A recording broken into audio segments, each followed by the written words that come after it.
Tim, Lauren, good afternoon. Thank you so much for joining me on the show today and welcome to the All Around Adventure podcast.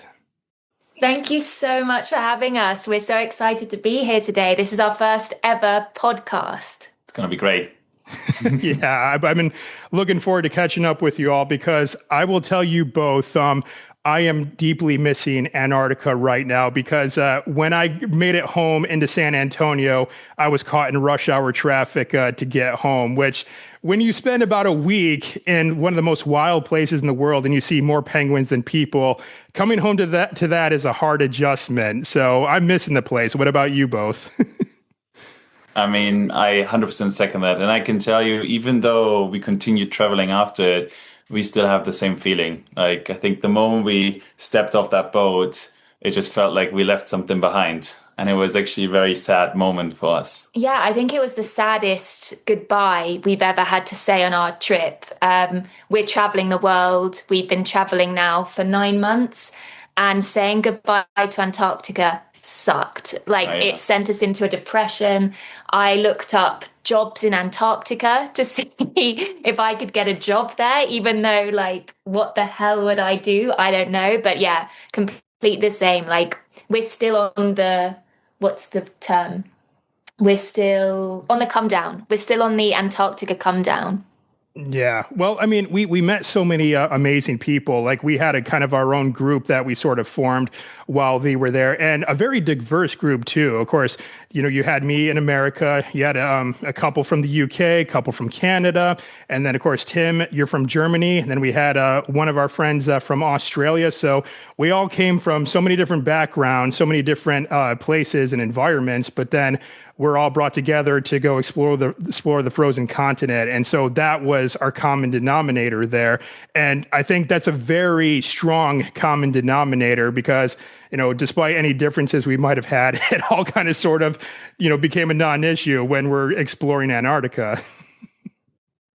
Definitely. But I think that's one thing that we've learned throughout our travels. If you have that one special common denominator, actually you'll bond with people immediately. And there's so many things to talk about because there's just something that drives everyone on that boat to be in Antarctica, spend all that money and decide to, this is how they want to spend the holiday, freezing cold and just watching penguins and smelling them. So, there's something that connected all of us, I think. Yeah, I was blown away, actually. I felt so inspired every day by everyone that I met. And there was this really lovely thing on our boat where every night you'd have dinner and it was kind of a free-for-all. There was no reserved seating. So you'd end up with different people every single night. And one night, Josh, we ended up with you. And, it was so inspiring. There were novelists, YouTubers, bloggers, people who had quit their jobs and were traveling the world on shoestring budgets, just making it happen. I felt like it was a group in a way of risk takers. And I found that particularly inspiring. Absolutely. And so we'll circle back to getting a little bit more in depth about our time in Antarctica. But for what I like to usually do with my guests is, go back to the beginning a little bit.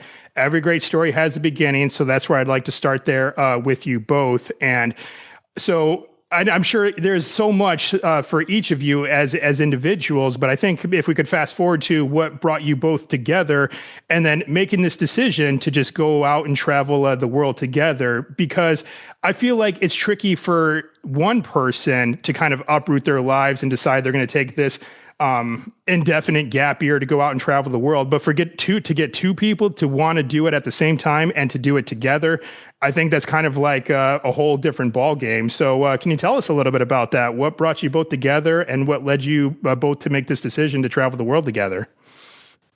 I'll let Tim answer this one, Josh. Which I can tell you, it was not easy at all. Mm-hmm. First of all, what brought us together, I moved to London after uni and I lived there for 6 years and then met Lauren on a dating app called Hinge. And that was, I guess, love at first sight. We got along very, very well.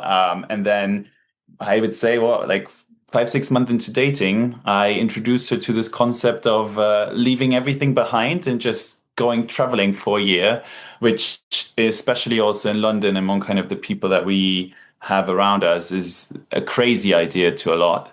But for me, it has always been something that I've been toying with ever since I started backpacking. Like when I started backpacking in uni, I just realized I love traveling so much, and I want to see all the countries and explore more.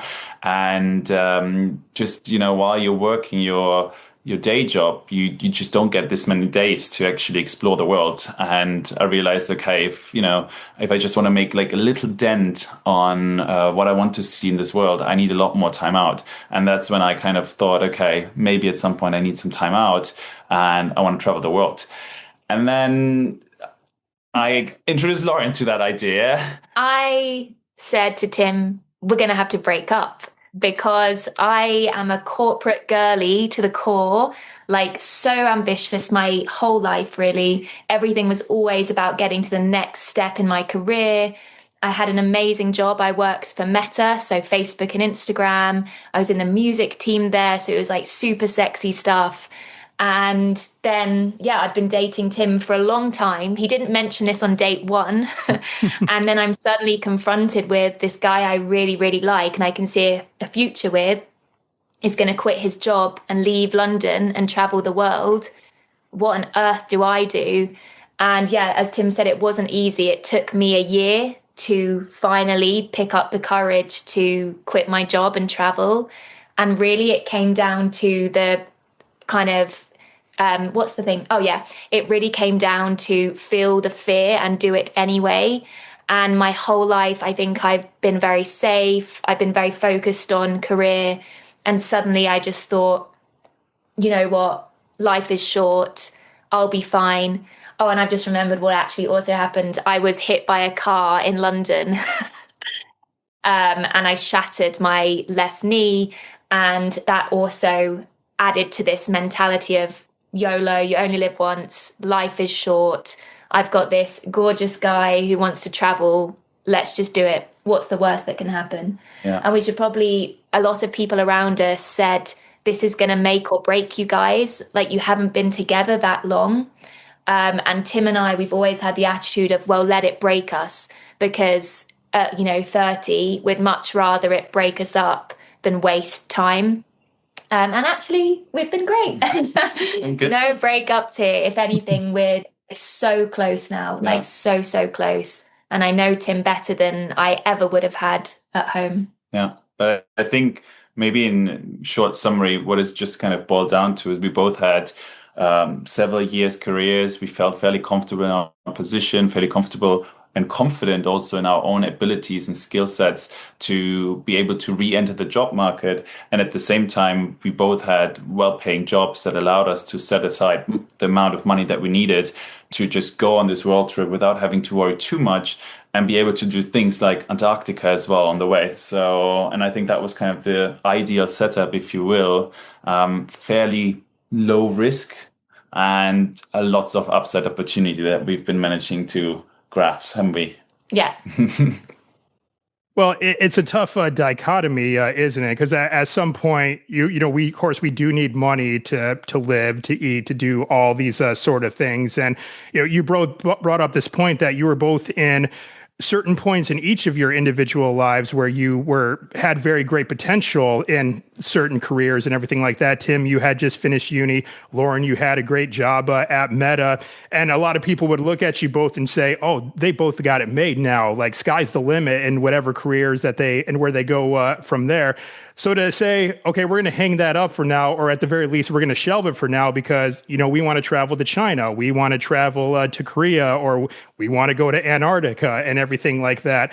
I know it seems very strange to a lot of people for us to want to make those decisions like that. But I think when I'm sitting around people and I want to share stories with them, I don't really want to share stories from when I was in the office or when I was doing this, that, and the other. It's like, I want to share the stories where, I took those bold risks, I faced my fears, and I said, yeah, this happened. Even like the misadventures that we inevitably have, it's just, those are the stories I think, I prefer to tell people, not that, oh, I just got another promotion at work today, which is great. Don't get me wrong. And, hats off to anyone who does that in their lives. But I just think like, that's not really what comes to mind when I think about something epic that I did in my life. You know what I mean? Yeah, totally. And I think we were in a position where we had options. And obviously, we were very privileged to be in a position where we could have maybe put a deposit down on a house, or we could have done XYZ. And I think it really comes down to the choices you make in life. And I don't think you can have it all, at least at the same time.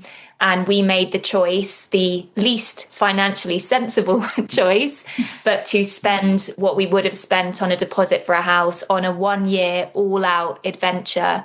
And some people, they would probably be shocked and horrified by that. And But actually, yeah, we had lots of people saying, like, what are you doing?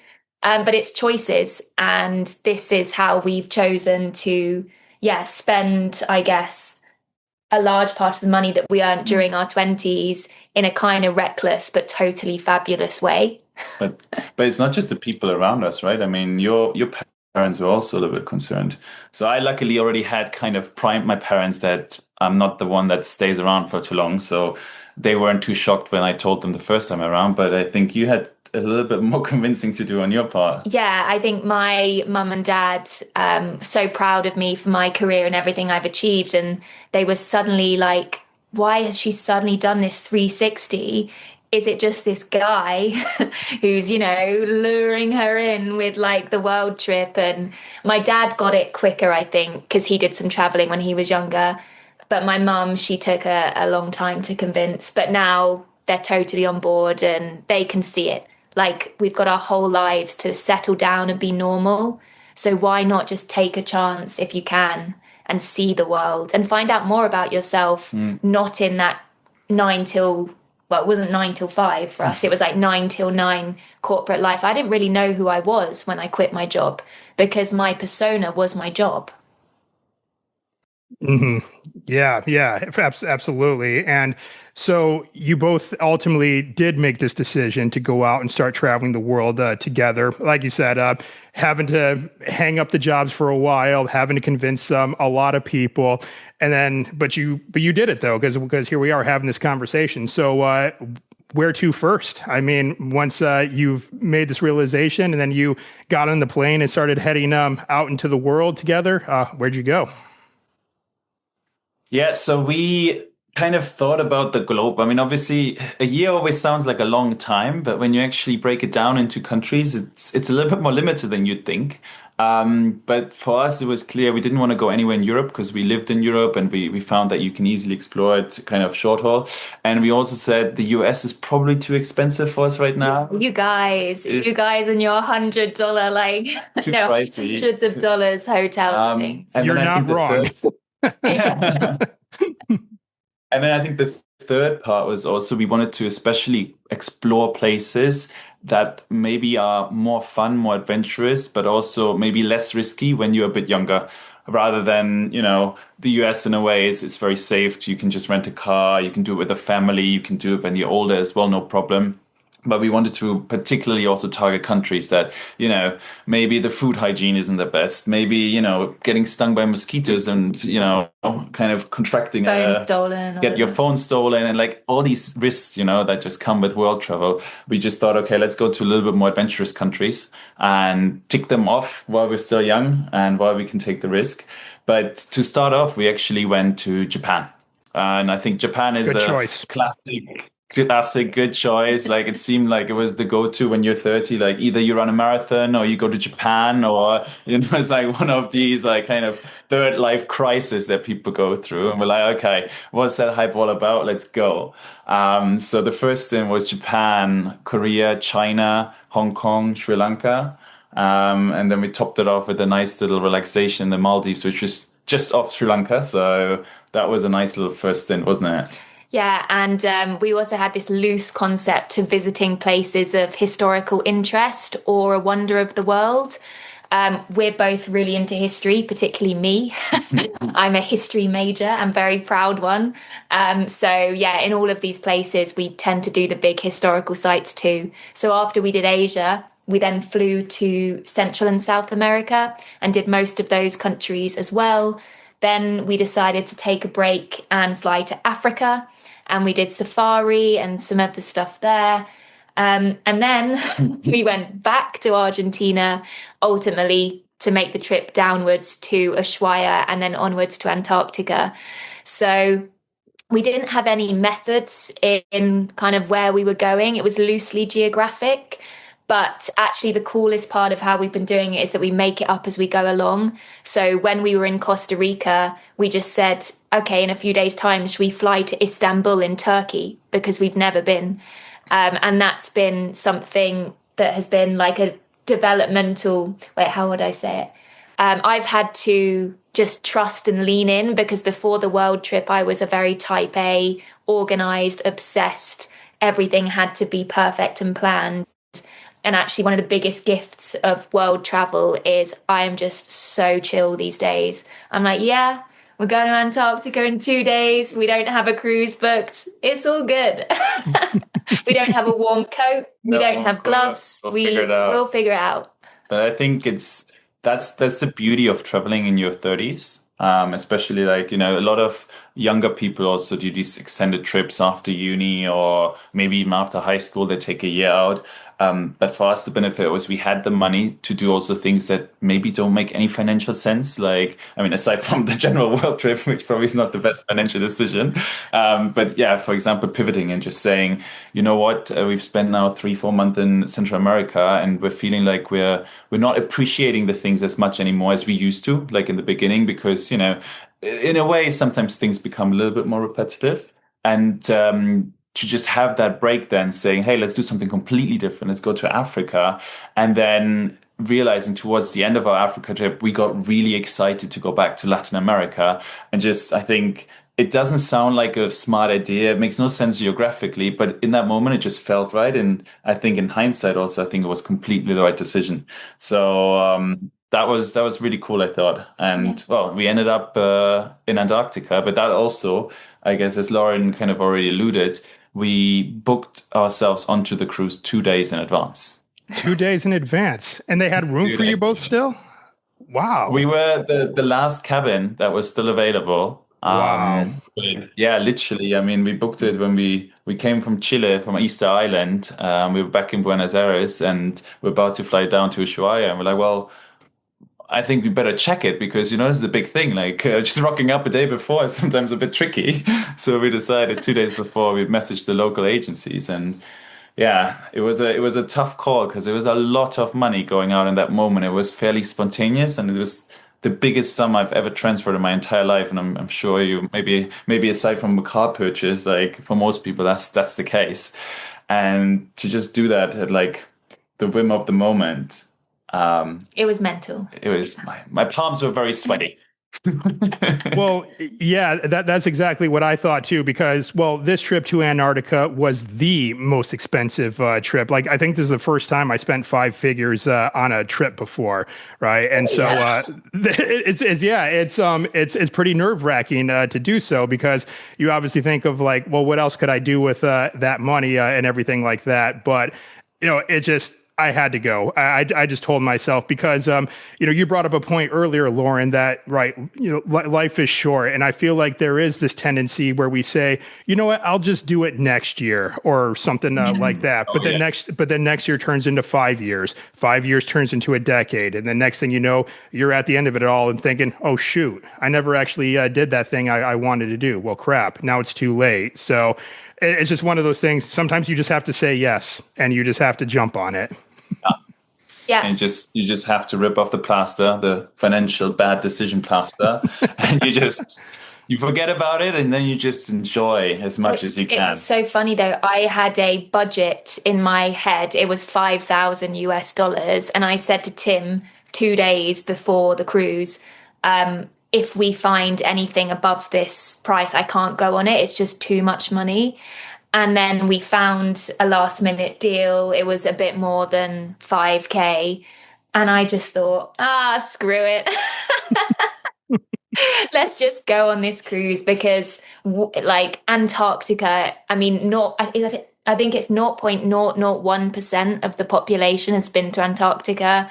And I thought it was just a bit mental and crazy. And you're so right, Josh. Like, even with our world trip, we got into the swing of pushing it out.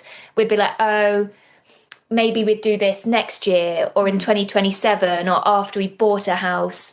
And actually, I have this utter peace now in my heart, which is a bit morbid, but I'm a dark person anyway.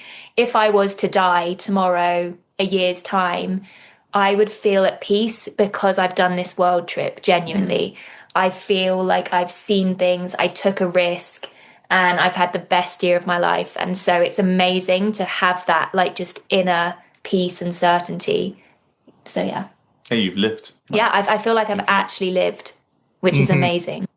Yeah, well, I mean, that is just the reality. Unfortunately, when we drew our first breaths as babies, the countdown started for us. I mean, that is like the tough reality is that, we're not vampires, we're not werewolves, we're not immortal, we're not going to live forever. All of us are going to meet death one day. And it really is tough to think about that too, right? But it really is just the truth. It's I'm a firm believer in the saying memento mori, remember that you will die.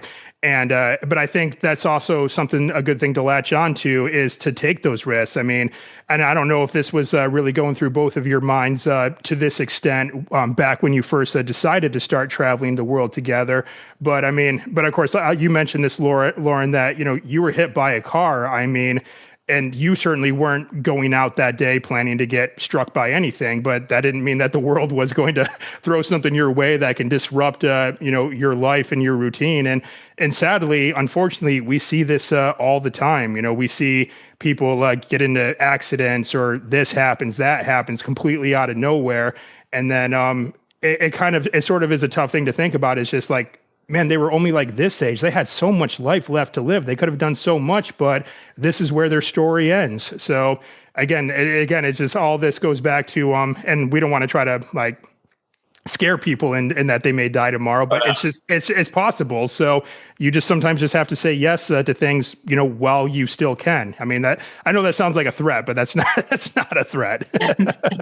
No, it's a very real thing. And I think when I look back on how I spent the last 10 years of my life, so obsessed with career growth and that part of my life, I'm so glad I did because it obviously, it has paid for the world trip.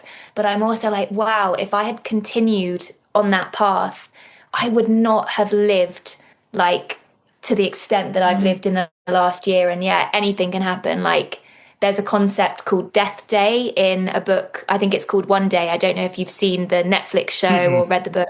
No. But everyone has a death day and you don't know when that's going to come.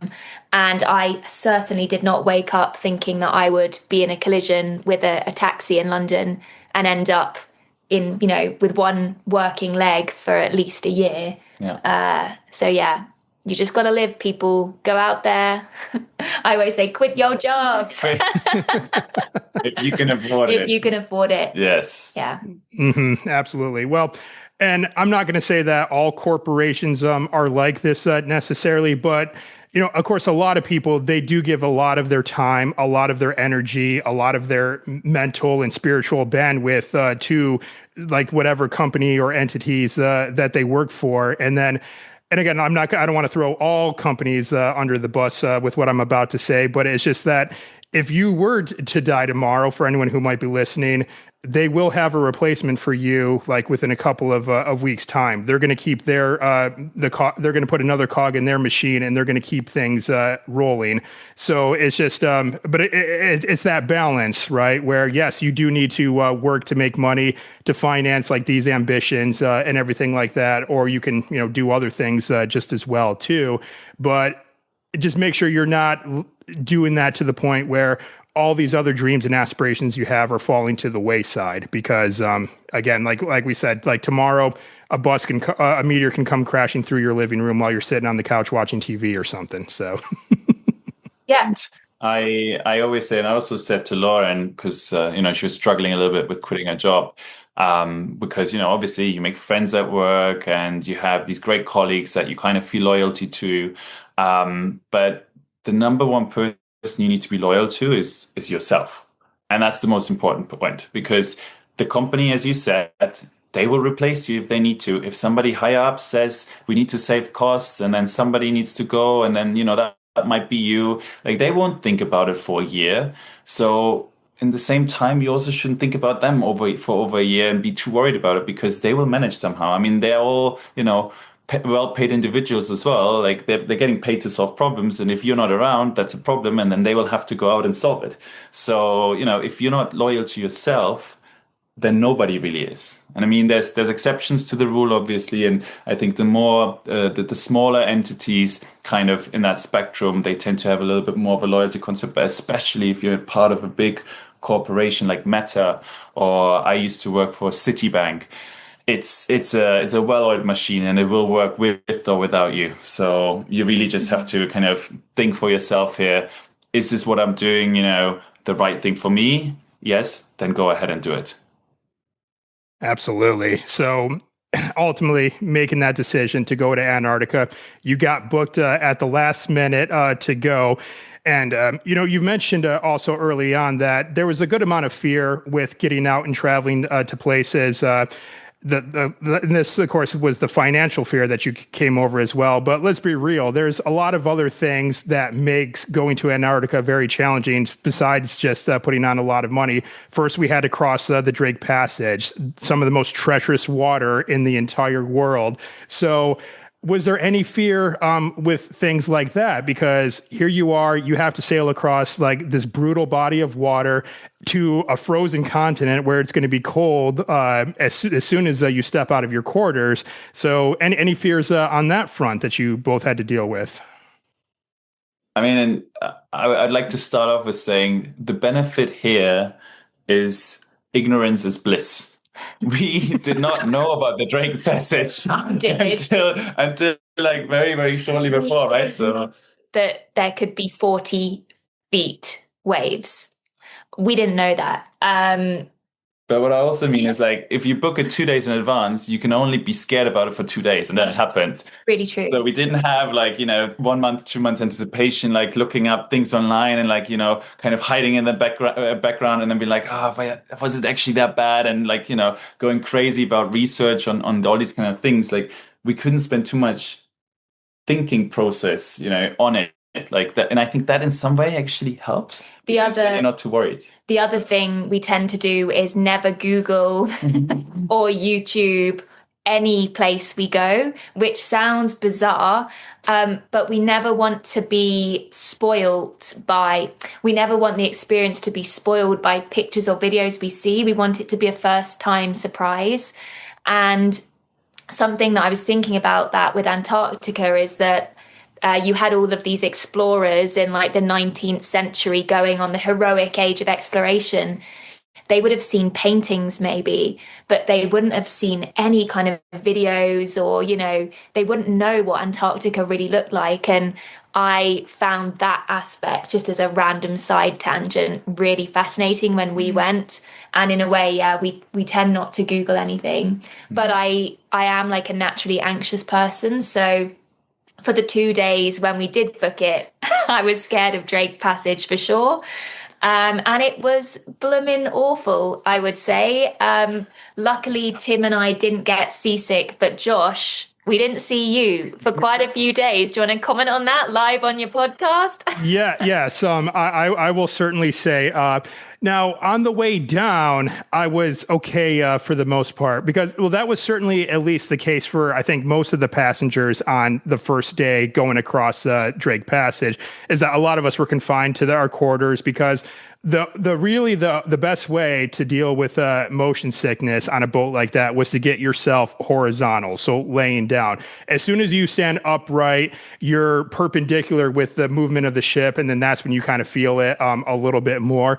So we didn't see very much of each other, I think, on like the first day down there. But yes, on the way back, I don't know, that something about that first day sailing back from Antarctica just really hit me like a ton of bricks.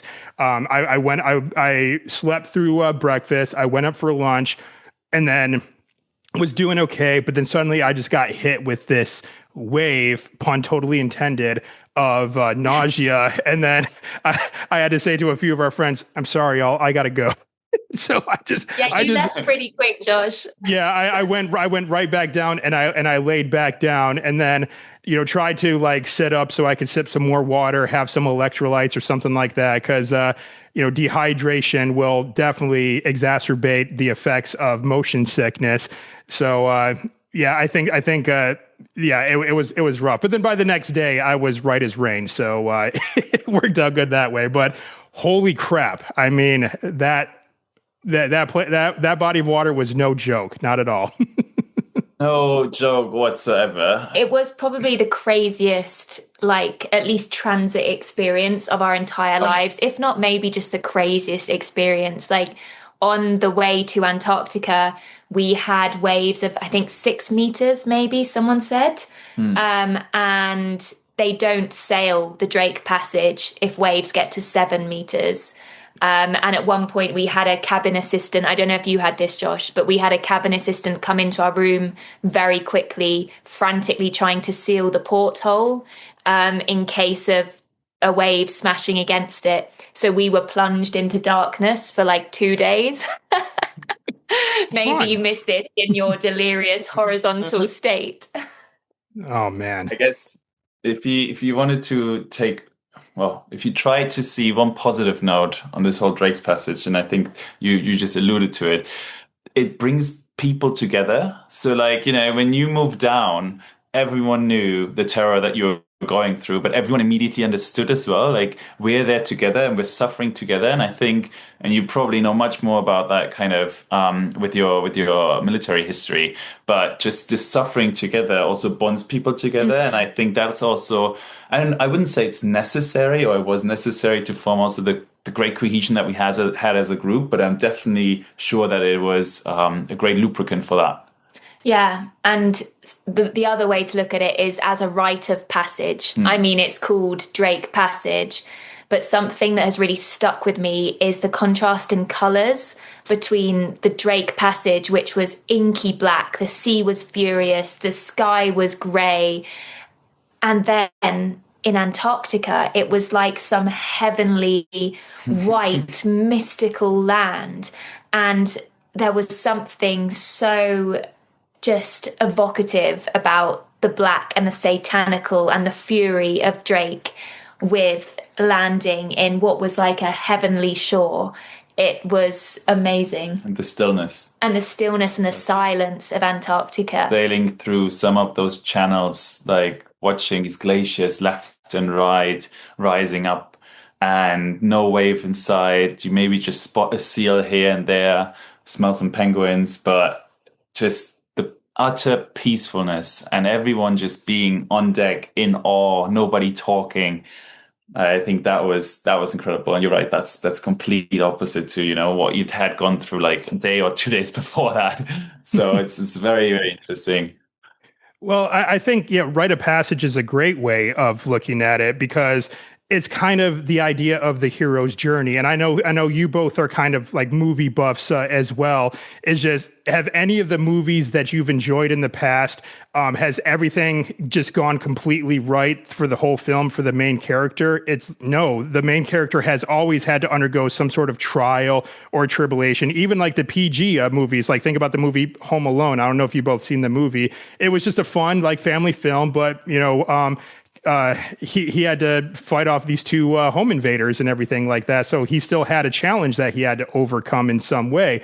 And if Drake Passage was just completely flat, pristine waters, and we just sailed like across it, no problems, no motion sickness, no rocking back and forth in our beds, we wouldn't even be talking about it right now on this podcast at all. It's the fact that we had to overcome something hard is why we have lessons from it, why we look back on it, even though it sucked in the moment, we're looking back on it and gleefully laughing about it and how horrible it was, because that's just part of our own hero's journey. We had to overcome something hard, and it made the like you said, the reward of going to the most remote continent in the entire world all that more amazing. And another quick side story I'd like to share with you all, if I may, here was when I went to Tenerife, Spain, a few years back. It was on my last day on the island, and so I had to fly out that afternoon. And so I went to this volcano further inland, and since I was pinched on time, I took the cable car to the very top, and it's a hikeable volcano, and a lot of people did hike it. So I took the cable car to the top. The views were amazing, but they didn't hit me quite as hard. And then while I was up there, I see this hiker behind me come up that took the trail all the way to the top, out of breath, huffing and puffing. And the first thing I noticed their reaction once they saw the view was, "Oh my goodness!" Like they were just completely in awe. Well, because they worked for that view. They overcame something hard for that view. So it was all the more rewarding to them.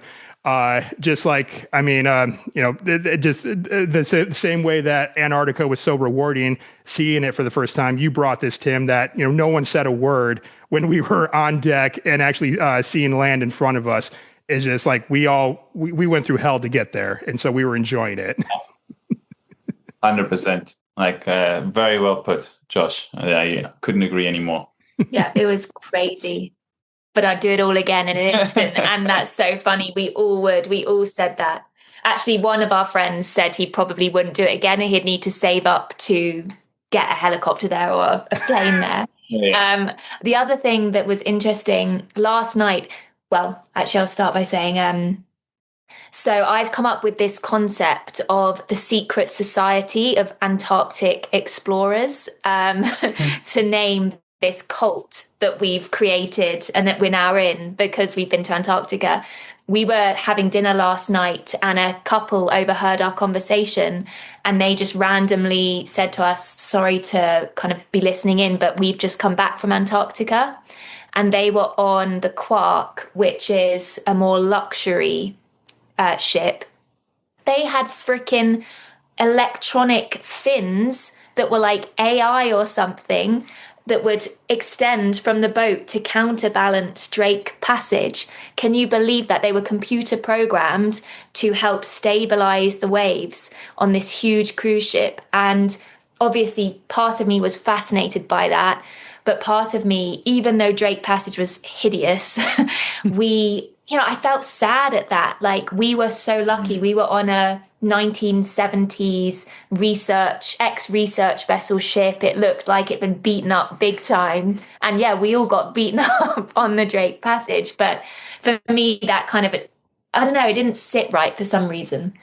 Well, I guess I probably would be happy to swap with that boat on the way back because I feel like if I did it once, once is enough. But aside from that, I agree. I think it was part of the adventure, right? Like, and Antarctica it's not a normal vacation holiday. It's not you just go, you relax in your resort and life is good and you come back and you're super relaxed. No, it's, Drake Passage there, then like early wake ups, you go out, explore and you try to make the most of the day, freezing temperatures. And then on your way back, there's no relaxation either because it's Drake Passage again. And then a lot of the people, I mean, we obviously are lucky because we continue traveling, but then a lot of people have to take several flights to get back to where they came from. So by no means this is like a resort kind of holiday. It's an adventure. And I think if you get to see it as for what it is, then Drake's Passage also has its part in that adventure, as you said rightly. So, Josh. Yeah. It's an expedition. It's not a cruise or a holiday. It's not a carnival cruise. Well, I like to say we kind of did it old school, didn't we? Yes, like our vessel was a little bit more dated than these crazy long luxury liners with the flappy, whatever the heck those things are. Goodness gracious, that's crazy. It's like something out of a sci-fi film right there. But so I did really like that, and that was also the mindset that I had was like, this is a classic Antarctica adventure right here. I mean, and of course, Antarply, that was what they named this trip, classic Antarctica, because we saw it like the way, not in the exact same way that a lot of like these early explorers like Ernest Shackleton and all of them had done well before us, but I'd say as close as we can, like in the 21st century, I would say for sure. But yeah, so we did of a non-wood boat, right? Yeah, we had some steel. We had steel and heating. and all the stuff that you kind of need to feel somewhat comfortable. Yes, yes, and we made it work for sure. So, all right, well, like I said, we made it through the Drake's Passage, and actually to the point where we even got to there a little bit earlier than expected. So they added like kind of a bonus landing for us. Our very first landing that we weren't expecting was to Yankee Harbor, and then just what was just going through both of your minds when you're on the Zodiac? You see yourselves getting closer and closer to land, and then ultimately you step foot on the land, and then you literally at Yankee Harbor we saw literally hundreds of penguins, hundreds of them, which I certainly wasn't expecting. I thought like pockets there would be like small little pockets of penguins like maybe here over there, but they dominated that whole landscape. So just tell us what was going through both of your minds getting closer to Yankee Harbor like that. Yes. I think it was really emotional. I remember we stepped off the Zodiac and we just hugged each other and we were like, we've done it, we're here. And I don't know why, but it felt like an achievement, a life achievement.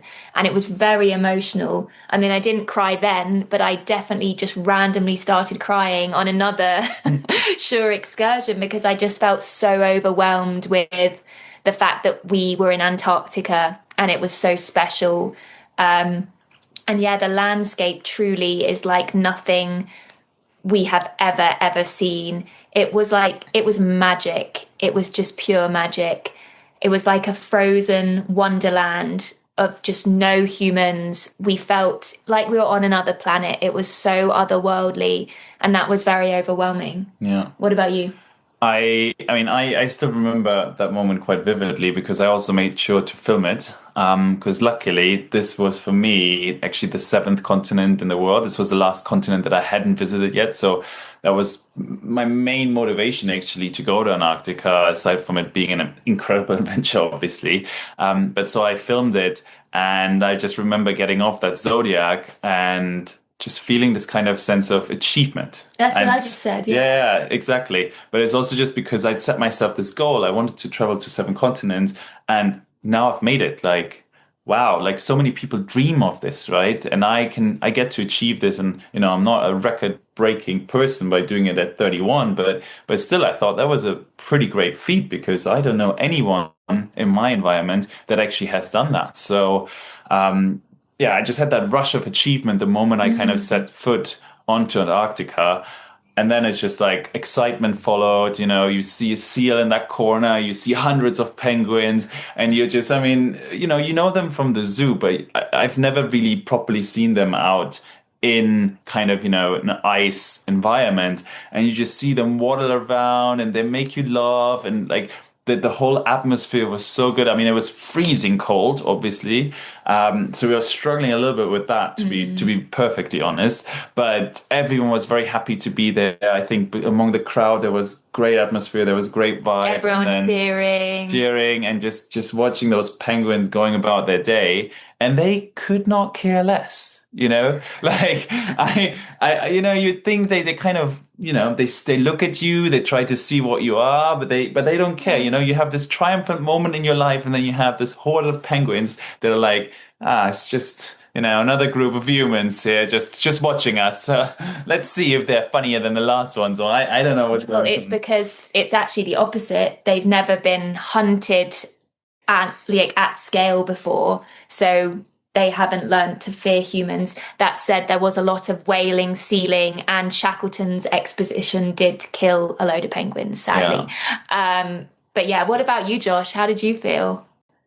Yeah, it was much like you both described. I mean, it was kind of like as my Zodiac was getting closer and closer to land, it's like you can kind of feel those butterflies in your stomach just like fluttering faster and everything like that.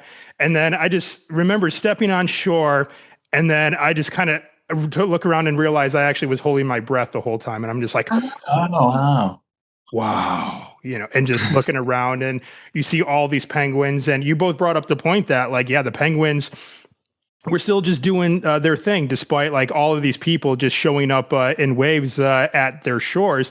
And we got pretty close to them too. I mean, of course, they our expedition guides they did have like a certain distance that they expected us to keep at all times, but it was still like pretty close. I was like what 15 feet, and so when you're just like standing there, this one penguin is just like waddling like right by me, and he kept falling like every like few steps that he took, and would just get up and then just keep going. I'm like, yeah, I feel you, man. Yeah, I feel you. Keep on going. Yeah, keep going, buddy. You got this, and everything. And yeah, it was just absolutely surreal. And then of course, you can see like some of these penguins were also like nesting.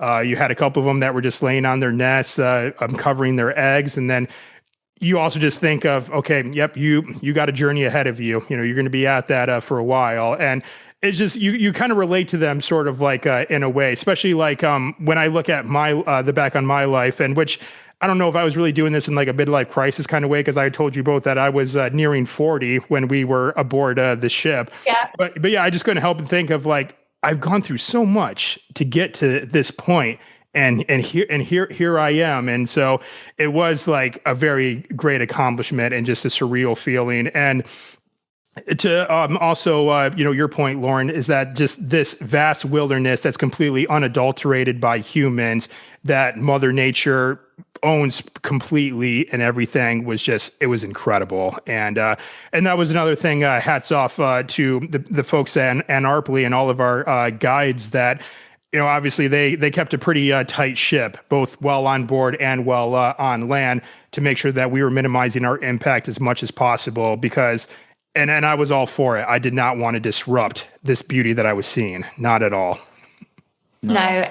But I mean, you said, right, it's unimpacted by humans. And, we arrived and I was like, oh yeah, this is very, very unimpacted. But then I noticed, there were these paths that would just go up the hill. And you're like, okay, this looks a little bit like a footpath. But when you look more closely, you realize, no, this is where the penguins walk. And then our guides also told it. And I just love this fact so much. It's a penguin highway. Because the penguins basically just waddle all the same direction because there's less of a distance. And you see these penguin highways all over Antarctica. And to me, that was like my favorite fact, that these penguins, they just decided to all kind of always walk the same path. And so in a way, very human-like behavior, they created like the path of least resistance and had their own imprint on like it's kind of like streets. It's like penguin streets in Antarctica that obviously weren't created by humans. But I just thought that was, well, one of the first moments where I was like, these penguins are pretty cool. Like you stole my heart, guys. Like you're kind of a little bit like humans, sometimes very clumsy, like you said. They just waddle and then they fall, a little bit like a toddler, and then you just get up, like maybe have a quick look at mommy and see if it's okay to just continue or if they should start crying. But they just get up and they go. And then they create these beautiful highways that stretch for kilometers up to hills, everything. And it's just incredible to see. Like, I love that so much. Yeah.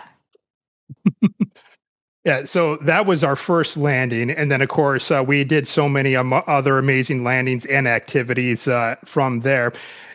So to kind of, I guess, like, let's say, go over some of the highlights. I mean, we saw like the three main penguin species that are there. The gentoos were like the most prominent, I'd say, overall. But then, of course, we saw like the chinstrap penguins. And I'd say the Adele penguins, I thought were like the coolest. Just like those big beady eyes, right? With the entirely black head. And you got those blue beady eyes. It's just like they looked... I mean, I didn't even know about that penguin species when we got there. So just what was also that part like for you? Just like not only just being in awe about what you were seeing and what you were taking in, but also when we kind of got into like the more scientific details about these penguins, learning that they are just built for this environment. Like they were just made perfect for this environment. So what was that like for you both, kind of just getting to not only just have this amazing experience, but to kind of expand your knowledge in that sort of way? Yeah, I think we're both very curious people. And I think that's also why we went on this world trip, because we like acquiring knowledge and learning about things. And we learned so much about the ecosystem in Antarctica. And one of the lovely things was every day I think it was every day or every other day or something, we'd have lectures from scientists who were on board. So we had a few biologists, we had some geologists, and they would take us through, the animals that we might have seen. I was like really obsessed with the snow leopards. Oh, no, leopards. Leopard seals. Hang on. Leopard seals. I was really obsessed with leopard seals. If your listeners have not seen a leopard seal, honestly, go onto Google right now and like look one up, because they are freaky. They are snake-like looking reptilian seals, and they just fascinated me. They're a massive predator in Antarctica. They're very dangerous. So I loved learning about them. We only got to see one from a distance. And also we had this question which has not fully been answered yet. I don't know, Josh, if you know the answer. What is the evolutionary advantage to a whale needing air? I have no idea, but that's a great question, though. I think we're going to be taken to like Google or ChatGPT after this to find out more, aren't we? But those are the cool questions that definitely, spark that curiosity, like you said. Wait, do you both know? No. Oh. I mean, the evolutionary reason is it's a mammal, so obviously they need air. But why they still need it, we haven't properly looked it up yet. No, and I think Antarctica is a place where I think you probably have more questions than answers, because it is the last great wilderness. It's so unexplored. It's so mysterious. And yeah, I wouldn't say I'm like a massive animal lover. There were some people on the cruise who, obsessed with wildlife. But as I've got older, I've definitely appreciated it more. And one of the other facts I loved was the largest bird in the world is called the albatross. It has a wingspan of 3.5 meters, which is crazy. And we got to see them. They were circling the ship basically the whole time we were moving. And one of the things that I reflected that I really want to do back at home in my normal life is pay more attention to birds, because you could literally have an Antarctic traveling bird flying above you on its way to the Arctic or to warmer climates. And I really want to get more into bird watching. So maybe that's a midlife crisis or a third life crisis. What about you? To me, I think that the most fascinating thing, and you kind of know and understand it, but these penguins, like they were sunbathing in Antarctica, right? Like they were lying down, relaxing in the snow, and they looked like as if they were having the best time ever. While we, on the other hand, with like 5 layers of clothing. I think Lauren had like 7 socks on. And like we were trying to barely survive. Like we were holding on to any piece of warmth we could have. And in the meantime, you just have these penguins. They're just chilling and having a good day. Like they're just like, oh yeah, this is a pretty nice warm day, like it's a good day to be out and life is good. And I mean, that nature can create all these creatures. I mean, obviously it's also all the whales that we saw, but also the leopard seals like that just swim in these waters that are, a few degrees above freezing.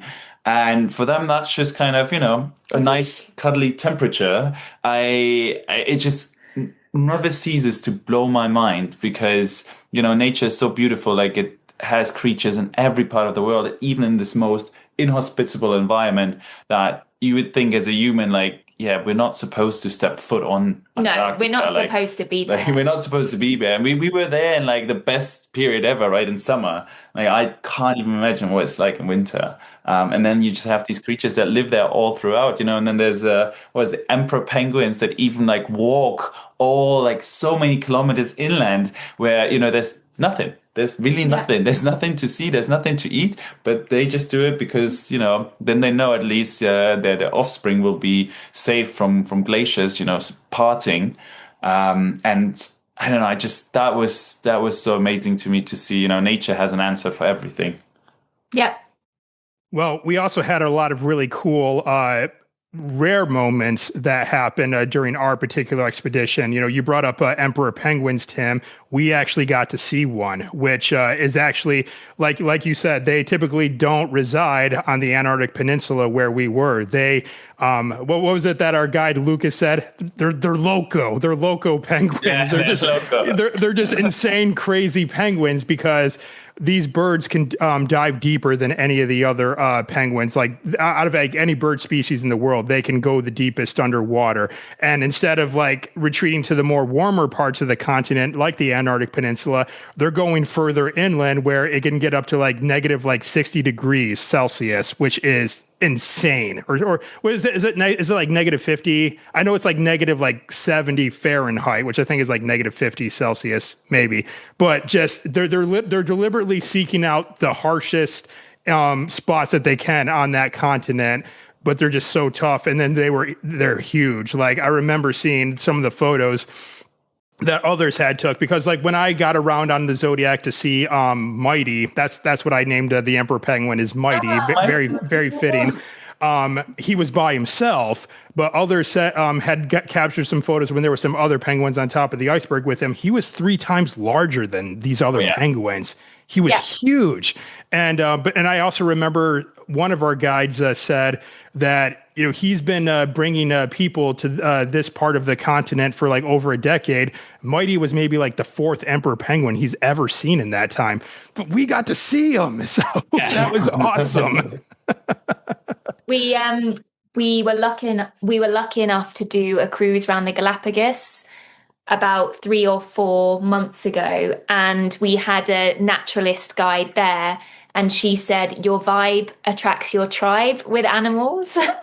So if like the boat has lots of great people with good energy, you'll get the animal sightings. That was her belief. And I thought, whether or not you believe in that, the group of people was so good and everyone just loved it so much that maybe in some way the animals vibed the tribe or whatever it is.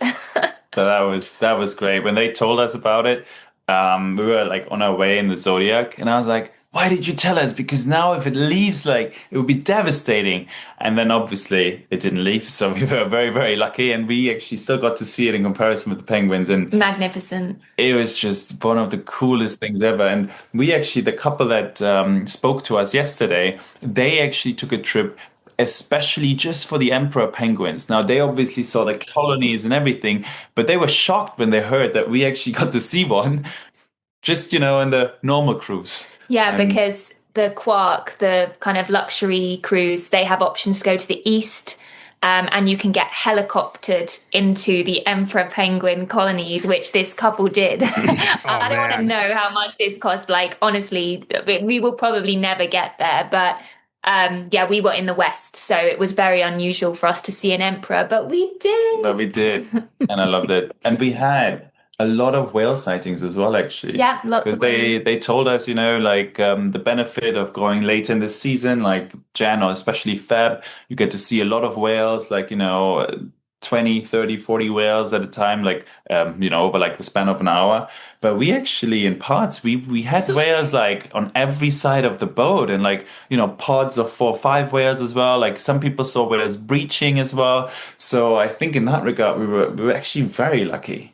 Yeah. Like that was amazing. So in you know, in a way, we were very happy that we got to see all of that just, you know, in the few days that we had in Antarctica. Yeah. Mm-hmm. Yeah, well, like you've both brought up, is like not only did we just have an amazing experience in the continent in and of itself, but also just aboard the ship too, because when you have like 90 passengers coming from 21 different countries over 5 continents, I feel like there's like should be a considerable amount of odds that at least one person's going to be a troublemaker, one person's going to like do like this, that, and the other thing.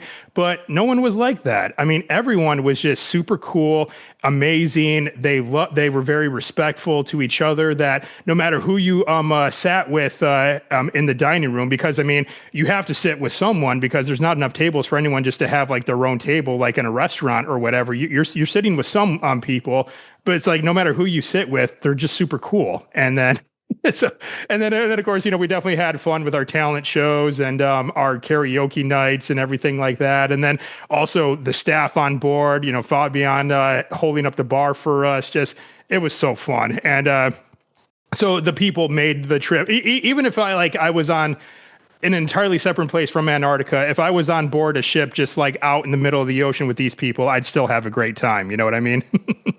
Yeah. Yeah, and we all said, Josh, we would elect you as our like leader if the ship had gone down, and we needed someone like to get us through and survive. Oh, The Shackleton of our voyage. yeah, you would have been the Shackleton of the voyage. Yeah, sorry, there's Um, I, floorboards. Can you hear that? I don't hear. Keep going. It's fine. Oh, okay, I'll say that again. Josh, you would have been the Shackleton of our voyage. I'll take And it. also, I must say for your listeners as well, Josh won the talent show. Oh yeah, true. He won with slam poetry. I won't give it away, maybe because you might want to pull that out again, but it was incredible. So we're very honored actually to be here with the Ushuaia Antarctic Cruise Talent Show winner. It was in the same way as Antarctica. It was a once in a lifetime experience for me. Yeah. I'd never seen anything like it, and I mean that in the most positive way, actually. So that was really amazing. I loved the social program. I loved how everyone was just chatting to each other. And yeah, as you said, I actually, I think Lauren was initially a little bit apprehensive about, having to share dinner, like breakfast, lunch, and dinner with everyone all the time, like, and switching it up. Well, I would just say, for a bit of realness, there were elements of the cruise that we can talk about, which, were potentially not as expected if you're paying like thousands of dollars for the cruise. But one of the things that I was a bit worried about was just being around people the whole time. I'm actually a massive introvert and I need a lot of like social battery charge up. And at first, when we got on the cruise and there was just 90 people in a very short, like kind of small space, I went down to the cabin and said to Tim, like, I'm just not sure. I'm not sure I can do this, for 10 days. And I did have moments of, being in the cabin and taking myself away.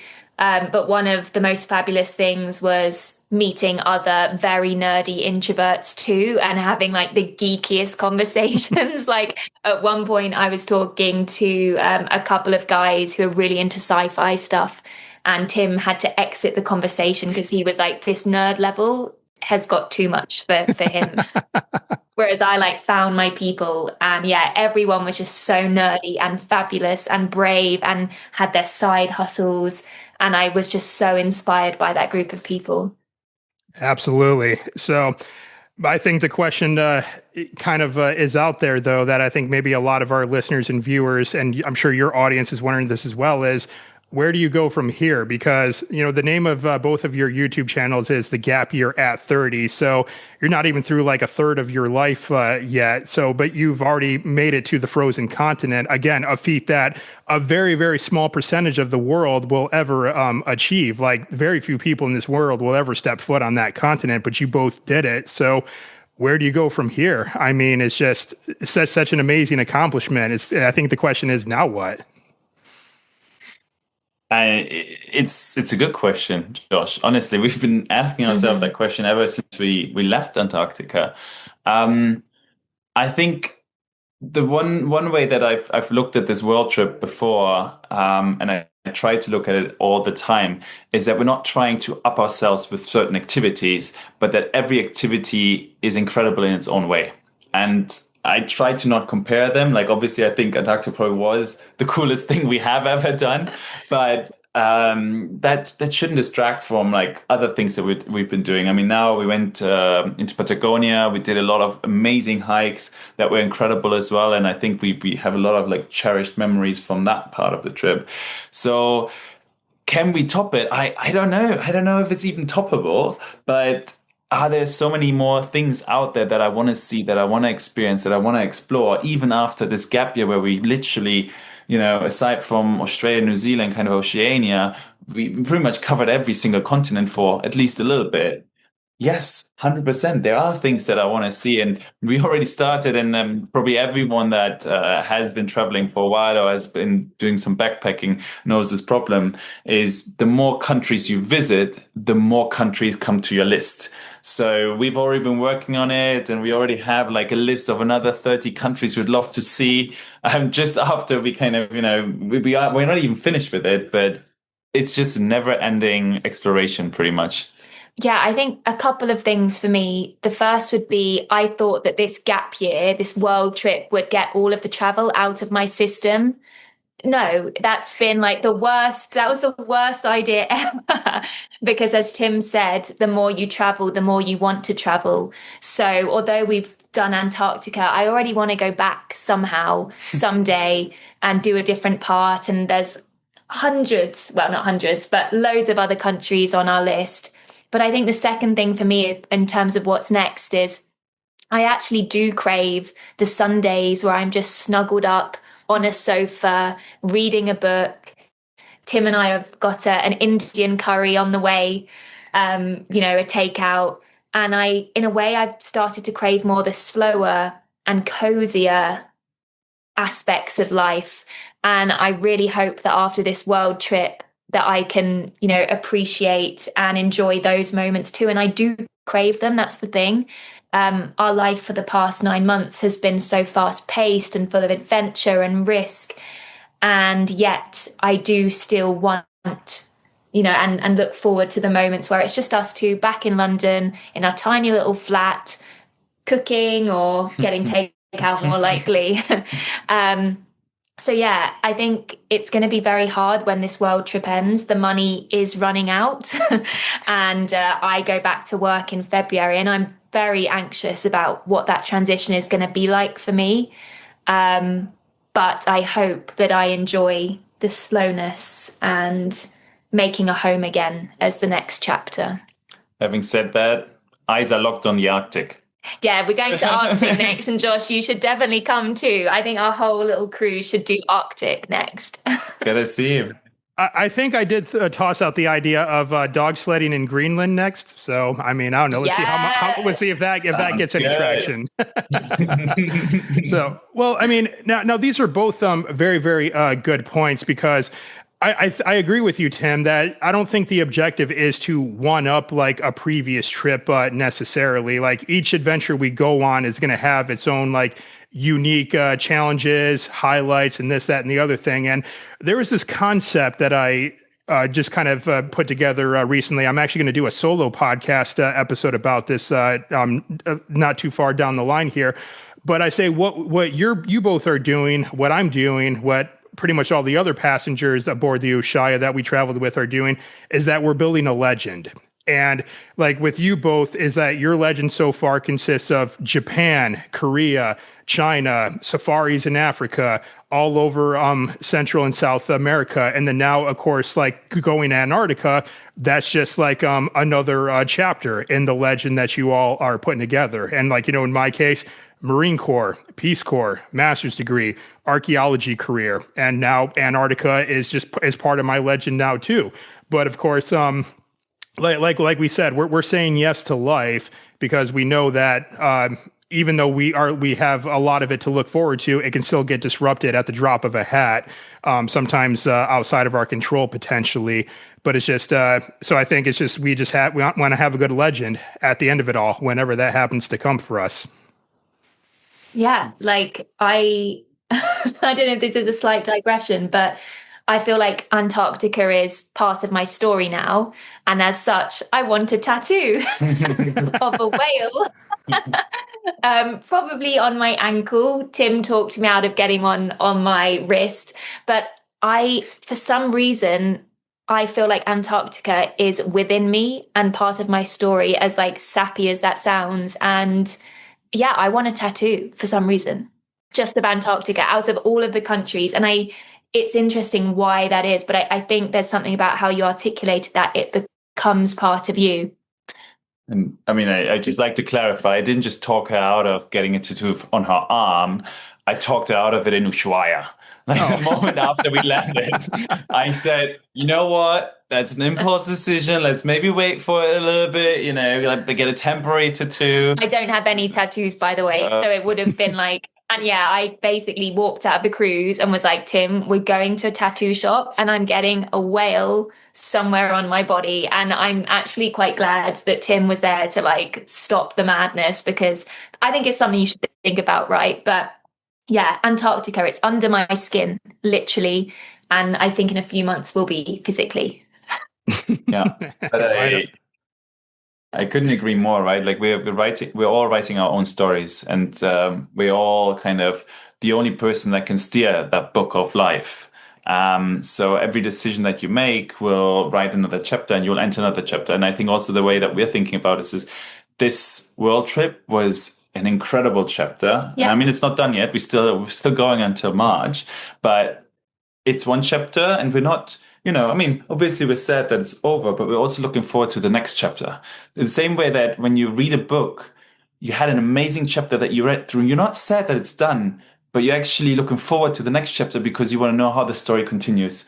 And I think that's a really beautiful way of looking at it, right? Like, you've had these amazing experiences. Don't be sad about, be glad that you got to experience them, because a lot of people don't get it.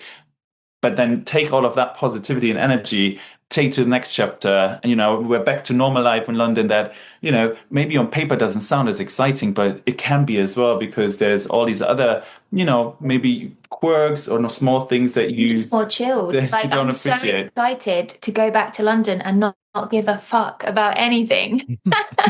Like, I know, I can feel it. I'm not going to be as stressed at work. Like, I'm not going to be going into a meltdown when the tube stops working, all of this stuff. I just feel more peaceful, and I'm excited to bring the Lauren that formed in that chapter and see like who I'm going to be in the next chapter. And as Tim said, something that we feel quite strongly about as well is we weren't running away from anything. We sometimes get asked, "Oh, what were you running away from? Yeah. Why did you quit your jobs? Was it burnout? Did you hate life?" Tim and I loved our life before. We had a great life. We're so privileged in so many ways. Great family, friends, love London. And so, yeah, this wasn't a running away. And I think that makes a difference, because we liked life back then too. So we're looking forward to going back and living a bit more slowly, I think. More slowly. But with more appreciation. Yeah. Appreciating the other aspects of life, right? Like, for me, very personal, just I love playing football, and I haven't been able to do so for 9 months now. And I've been looking forward to it, like, especially since, for the last 3 months, I just really want to kick a ball again.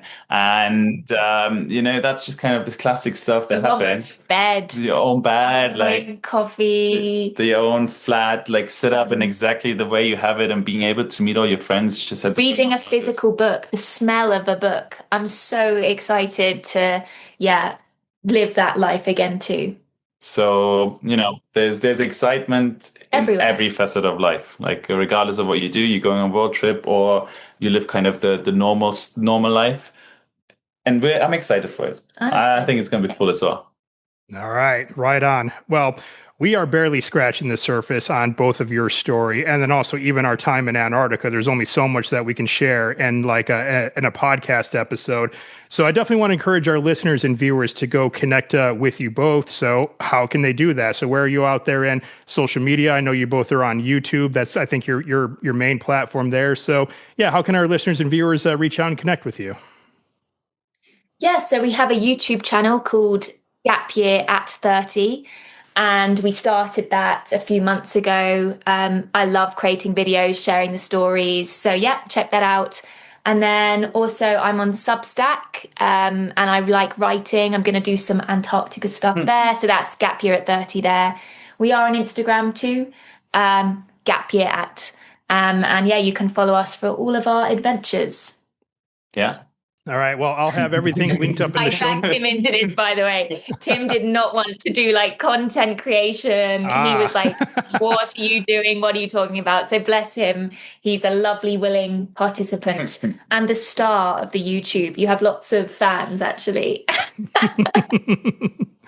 All right. Well, I'll get all of that linked up in the show notes for this episode. Or if we do have viewers who are watching us talk on YouTube, it'll be down in the description below. They can go there and click away and find everything there. All right. Well, Tim and Lauren, as we start winding down our conversation, I have just a couple more standard questions for you both. And these are questions that all of my guests get asked towards the end of the show. So, of course, you're going to get asked these as well.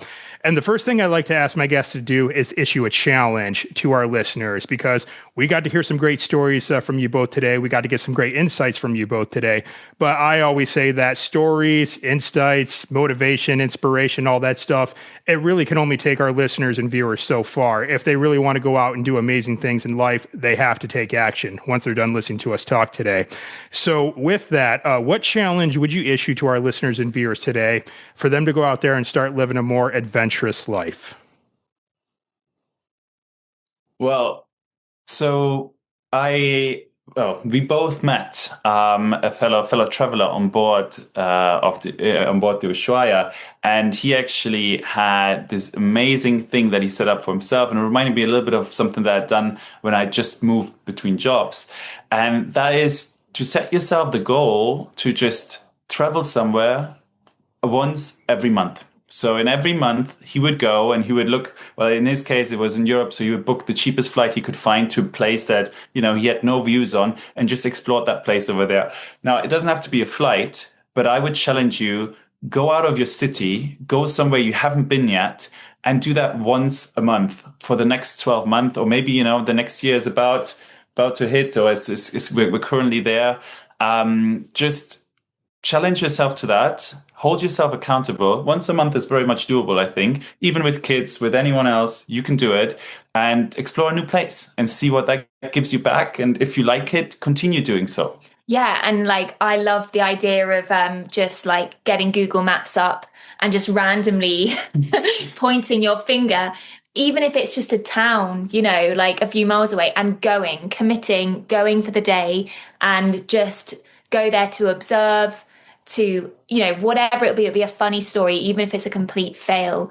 So I think that's such a good one. And we've discussed, when we go back to our normal life, we're going to do the thing where every month, or maybe every 2 months, we look at cheapest flights, and no matter where it is, we have to go. Even if it sounds like the darkest, dodgiest place on the universe, we will go. So I think that's a really good one. Yeah. And I mean, you said it, right? Even a bad trip is a good trip. If it's so bad that it's funny again, that's great as well. Yeah. And I've been on a trip or two like that with my former flatmate. We went to Southampton. Everyone was like, "Why are you going there?" We're like, "Well, I don't know. There's a train that goes there directly." No, it's a town, like a city in the UK. It's a city. It's a coastal city in the UK. But everyone's like, "Why would you do that?" We're like, "Why not? Have you ever been?" And nobody's ever been.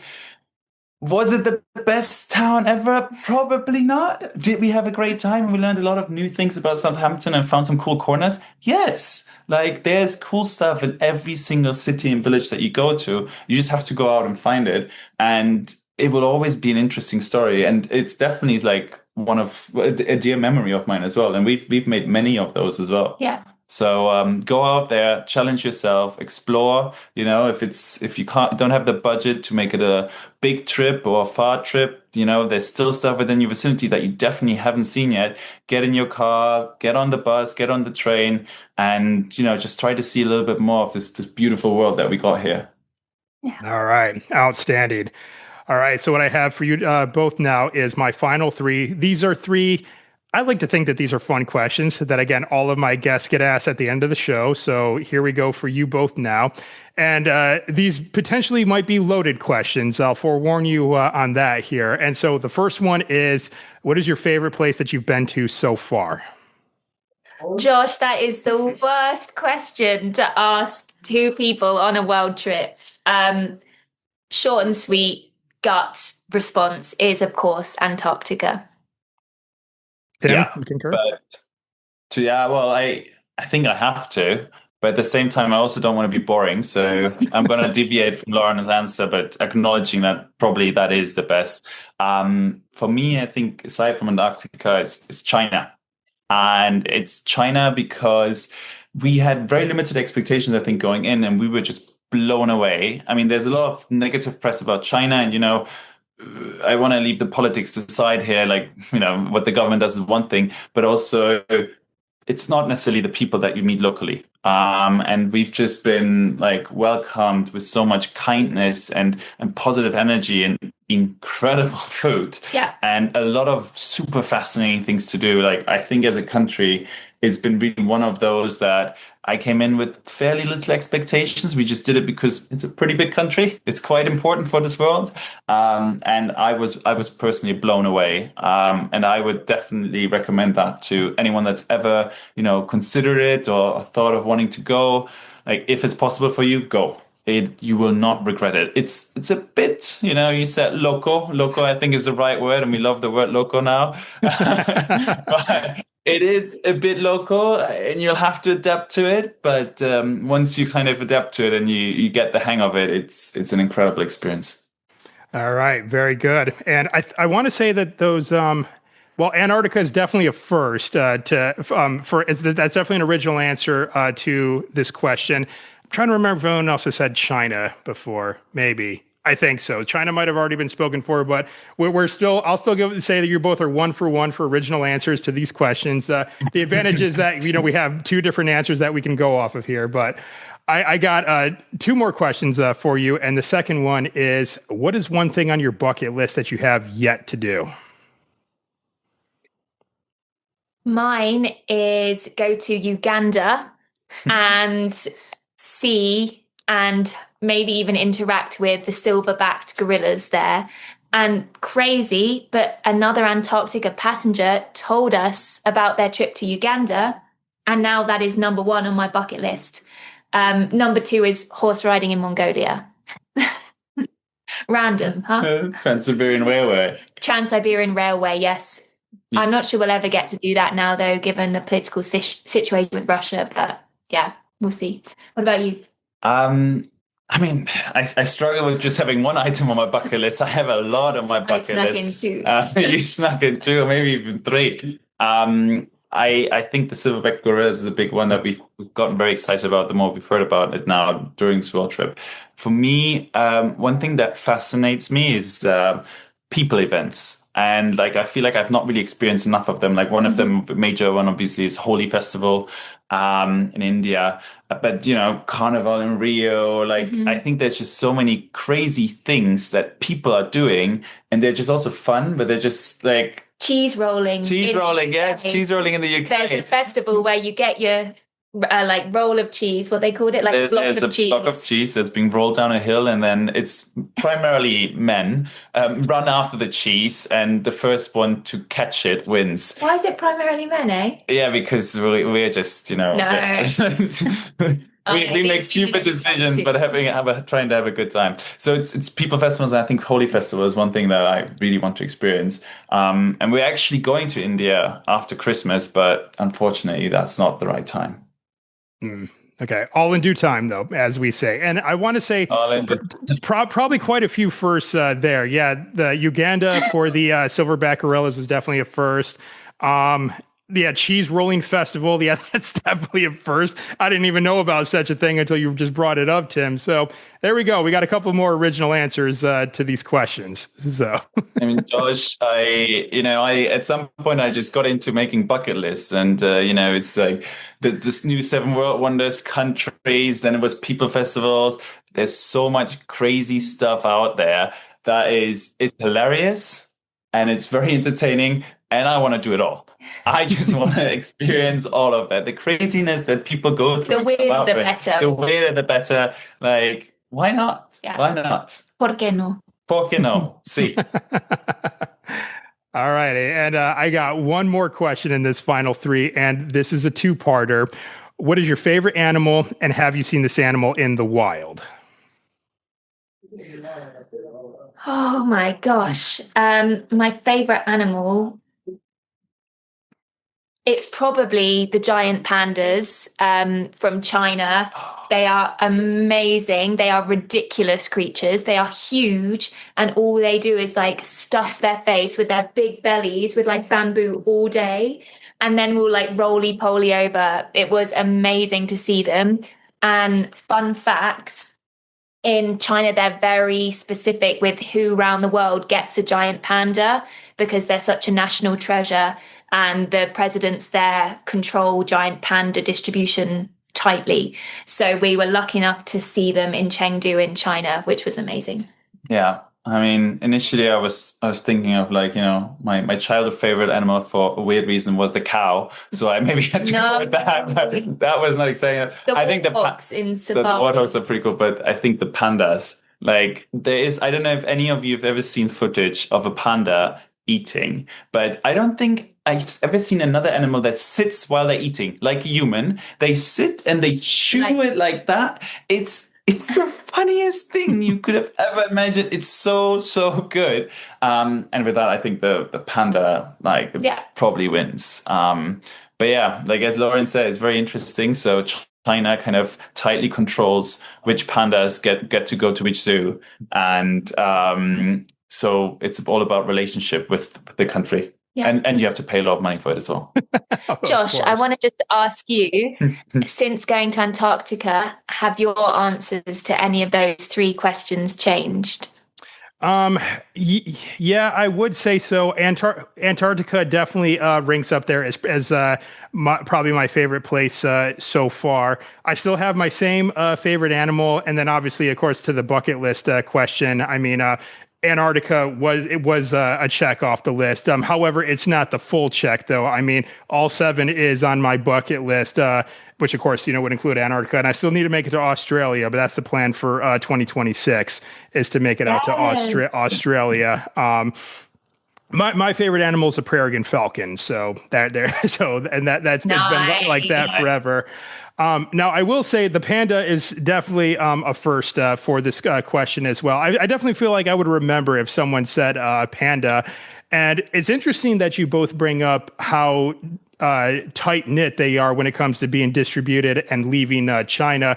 Like here in the U.S., I believe there's only 4 zoos in the U.S. that actually has pandas, and I've been to 2 of them.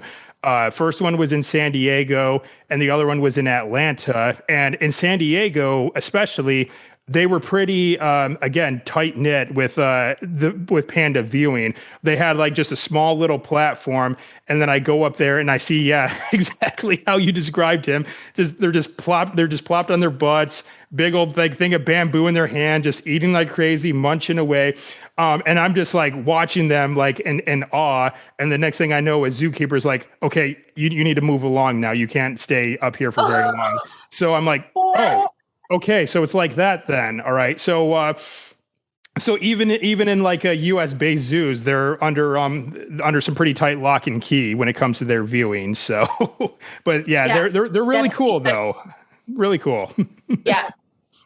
Very one of a kind animal. The other funniest thing we saw was a warthog getting chased by a lion in Africa, and the warthog won. And it was like the funniest thing we've ever seen. Like the warthog survived, like just running. It was excellent. With the tail up. Yeah, very good. All right, awesome.